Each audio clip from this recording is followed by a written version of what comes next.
living life, every day, late at night, not okay.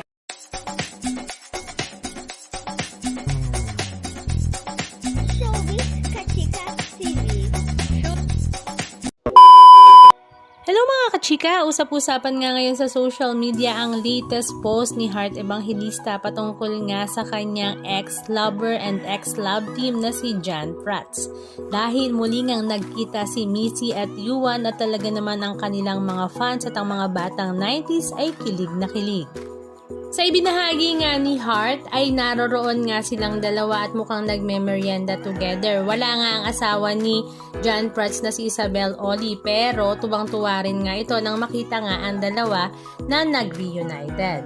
Kaya naman napakomment nga si Isabel Oli sa post na ito ni Heart Evangelista at ang sabi nga niya, "Miss you Hearty, maging sila Maha Salvador, Bea Alonso, Jake Ejercito, Camille Prats, Angelica Panganiban ay napakomment nga rin sa latest post na ito nila Missy at Yuan. Matatandaan nga noong year 2000 ay sikat na sikat nga ang tambalang Jan Prats at Heart Evangelista. Sila nga ang pinakasikat na love team sa Pilipinas noon. At talagang inaabangan nga ang kanilang youth-oriented series na Gimmick. Alam nga nating lahat na hindi nga lang naging magka-love team ang dalawa dahil maging ex-lovers nga din sila. Ang kanila nga daw love story ay nagsimula nga sa asaran. Sa simula daw aminado si Jan Prats na hindi naman daw niya type at hindi niya gusto si Heart Evangelista dahil sa pagiging maarte nito.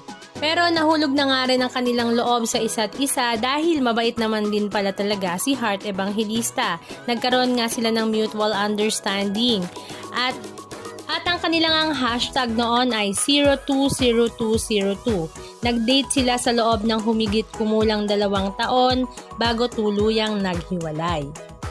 Bukod nga sa Gimmick ay bumida rin nga sila sa pelikulang Trip noong 2001, Ang Tanging Ina noong 2003 at My First Romance noong 2003.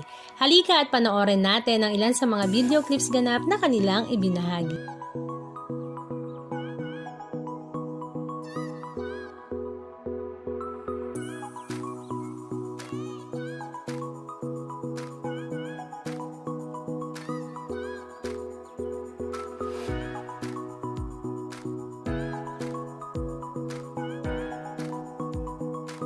Anong masasabi nyo mga kachika?